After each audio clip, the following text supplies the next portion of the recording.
mission in a dangerous war zone. Two enemies almost surprise them, but they react quickly and bring them down. As bombs go off in the distance, the team keeps moving as they kill any opponent that gets too close. They take some stairs to reach a balcony and the snipers get into position to start shooting enemies from above. The rest of the team searches the building to kill every man in their way. Dozens of men fall one after the other with no mercy until the building is clear. Afterward, the team takes the street again and sees jets fly above town as they continue to kill enemies. Unfortunately, when they turn around the corner, they find a full squad of foes already waiting. The group rushes to take over and joins the shootout, but no matter how many men they bring down, the squad is too big for them to have any chance at winning. They decide to retreat. However, as they start moving back, a soldier gets shot and Rhodey has to pick him up.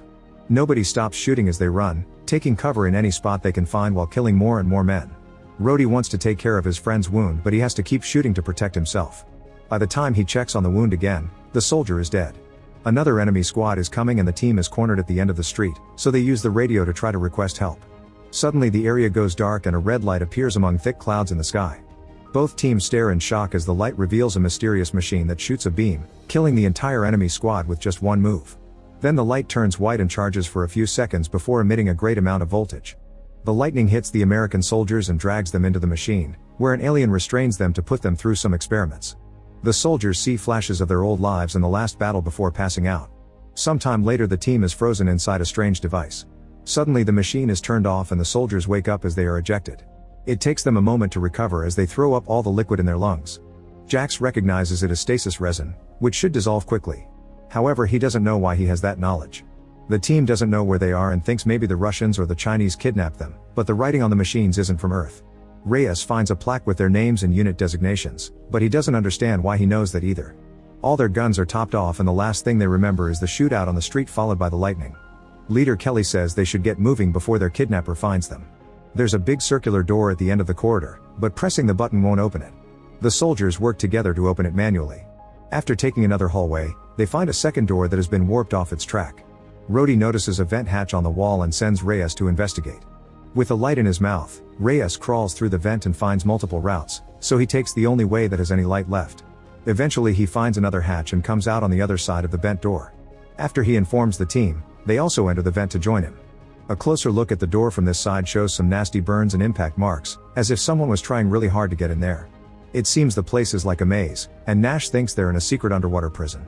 Suddenly they hear some strange noises, so they move ahead to keep investigating. In the next corridor, they find a trail of blood on the floor. There's also a clamp on the wall that indicates a power failure. This means the place must be dying, which explains why the machine was turned off and released them. The next room has lots of fog on the floor. A drop of blood lands on Reyes' face, and when he looks up, he discovers a bunch of bodies hanging from their feet with no heads. Kelly takes Gibbs and Reyes to the following room, where another mutilated body hangs above a strange table. There's also a handcuffed woman named Robbie, who wakes up and talks in another language. The soldiers pull a lever to free her. At that moment, a monstrous alien appears in front of Gibbs and slashes him with its huge claws before throwing him back. In the previous room, Nash finds a weird-looking weapon. The trio hears the commotion nearby and rushes to help their friends with open fire. Normal bullets don't seem to do much on the enemy armor, and the alien knocks the three soldiers down with one hit. When Kelly tries to shoot it, the alien quickly disarms him and grabs him by the neck, looking at him for a second before throwing him too.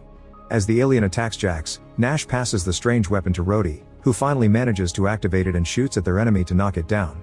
The soldiers think it's dead and take a closer look, only for the alien to roar. To their surprise, Robbie cuts in to properly shoot it to death. Afterward, she says something the others don't understand before leaving. The group follows her after realizing Gibbs is dead.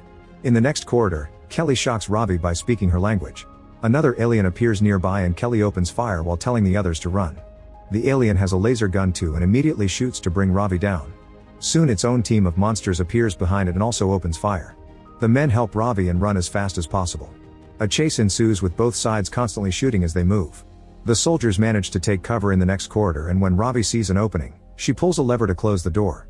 Kelly puts a knife between the door and the wall to jam it and tells Jax to go with Robbie to find a way out. The aliens start pounding on the door and the soldiers back off, knowing it won't hold for long. Jax and Robbie find a hole full of cables and climb through it until they reach a vent. Reyes tells the others to follow the duo and stays behind as a distraction. When the door finally opens, Reyes shoots at the first alien to knock it down, causing the door to close again. However, all the monsters manage to break through and come for him, so Reyes runs to the hole too. When he reaches the vent, an alien grabs his leg and pulls him back out. A second monster peeks inside and Rhodey immediately blows its head up. The team eventually finds an exit and pushes some metal beams to enter a room. After hearing that Reyes is dead, Nash freaks out as he yells about meeting aliens. Kelly calms him down before asking Rhodey why he knows how to use the laser gun, but Rhodey doesn't remember. Jax tries to take care of Ravi's wound, however she swears she's fine. Her words are translated by Kelly, who doesn't know why he understands Russian. He tries asking her questions and she calls the men sleepers before confirming that the monsters are aliens. After explaining that they're on a spaceship, Ravi reveals she knows English and tells the team they need to go to a safe place. Nash continues to freak out and Rhodey has to threaten him to shut him up. Ravi interrupts them and reminds them they must keep moving. Meanwhile, Reyes is mutilated by the aliens, who use a device to look at his memories and learn everything the team knows. Following what it saw in those memories, the alien reaches the bent door and activates a device on its gauntlet. In one of the corridors, Ravi explains that the alien with the scars is the leader and it has dozens of monsters helping it. She also reveals that there are motion sensors on the walls and that the alien's goal is to get a meal. When they enter the next room, they find themselves on a bridge above an abyss and surrounded by thousands of lights. Jax takes a closer look and discovers they're not light bulbs, they're actually capsules with bodies inside. Ravi calls them sleepers and insists they should get going. They rest in the next corridor so Kelly can redo Ravi's bandage. They chat about their lives before the war and Kelly shares that he's a divorced father. Nash starts to wonder if the creatures are demons instead of aliens and they're going through the biblical rapture. Minutes later, the team finds a hangar full of containers. Ravi explains that they contain all the items that the aliens stole from Earth. Rhodey thinks it's strange the aliens haven't attacked and theorizes they're moving ahead to box them in. Kelly agrees and announces they'll fight, ignoring Ravi when she says it's a bad idea. Jax volunteers to be the bait and goes to the hallway, where he starts singing. The aliens follow his voice to find him and Jax quickly opens fire. After a few shots to keep their attention, he starts to run, so the aliens chase after him as they keep firing their laser guns. Jax occasionally turns around to fire back, not causing much damage but still keeping them angry. Eventually Jax reaches the hangar, where he keeps taunting the aliens into following him. When the creatures reach a dead end, Nash shoots one in the head from his sniper spot. Then the rest of the team surrounds the enemies and opens fire, killing them all one by one. After they're done, Ravi points out that it was too easy and fears a trap. At that moment, another alien squad enters the hangar. The team immediately opens fire, but not even Nash can land a shot because this time the aliens have brought very strong shields. Everyone starts running and Nash jumps from container to container until he reunites with his team. They run to the door as fast as possible, but unfortunately Jax gets shot in the back and instantly killed. A grieving Nash yells as he shoots the killer in the head for revenge. The 4 survivors run out of the hangar and enter a corridor, where they take cover to keep shooting for a while until Ravi finds the handle that closes the door. There are aliens coming from the opposite side as well, so the team escapes through a hatch in the wall. They slide down a tunnel and land in a pool full of skeletons and rotting flesh. The smell is so bad that it makes a few of them puke. When Nash starts to freak out, Kelly has to shut him up. The conversation is interrupted by a voice coming from above. Ravi looks up and is surprised to see her mother Anya, who immediately throws down a rope. Ravi climbs up and the women reunite with a hug. The soldiers use the rope too and Kelly notices Anya's uniform, which indicates she's a Russian soldier. Anya guides the group through the corridors, always making sure to avoid the sensors on the walls. She takes them to a hatch on the floor and they go down to the basement, where Anya locks the door. All the walls have been decorated with art. Kelly shares how his team woke up and Anya explains it was a trophy room. They only got to escape, thanks to the machine malfunctioning. She's lost track of time since she was kidnapped, but she thinks she's been here for around 20 or 30 years. The soldiers realize that Ravi was born on the ship. Then Anya reveals that there was an invasion. It turns out that Voyager 1 had a map to invite friendly aliens to Earth, however these evil creatures found it and used it to invade. First they kidnapped the world's greatest military strategists and connected their devices to the human minds to gather intel, which means the soldiers were frozen in the machine for decades too. All those strange nightmares they saw were war games created by the aliens to study how humanity fought. This allowed them to crush Earth in just a matter of weeks. The mind connection worked both ways, which explains why the soldiers learned a few things in return. Anya calls this getting gifts. This ship is taking all the spoils of war back to the aliens' planet. It was Ravi's father who sabotaged the reactor and caused the machines to fail. Usually Anya doesn't share with sleepers, that's how she stayed alive for so long. However, her team died during the sabotage mission and now she needs the soldiers' help.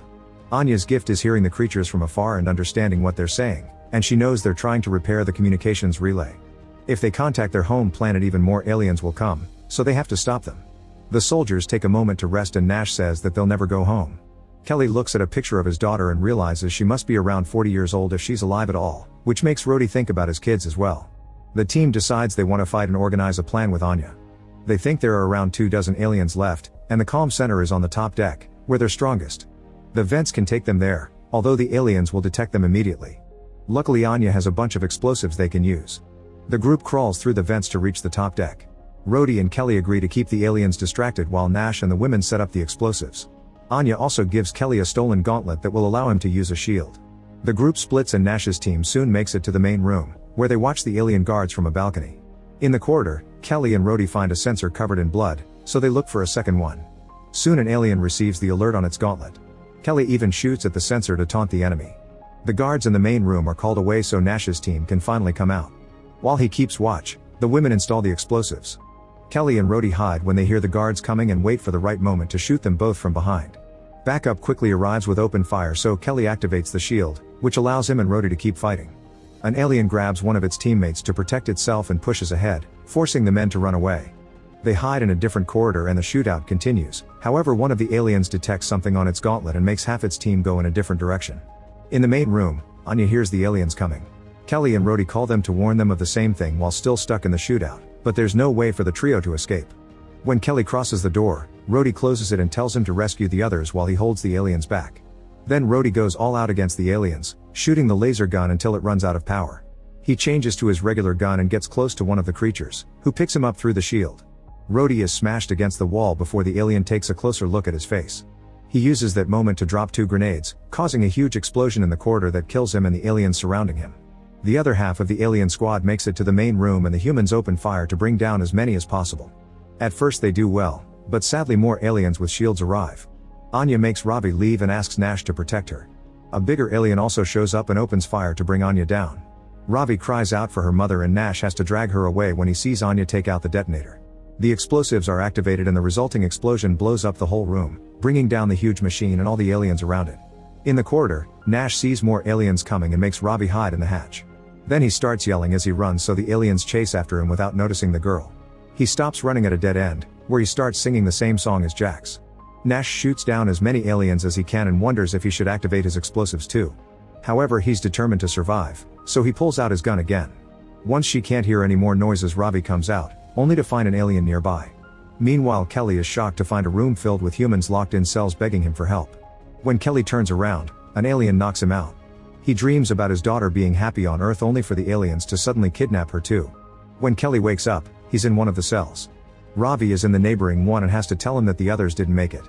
The aliens enter the room and grab Kelly by the neck to push him against the wall.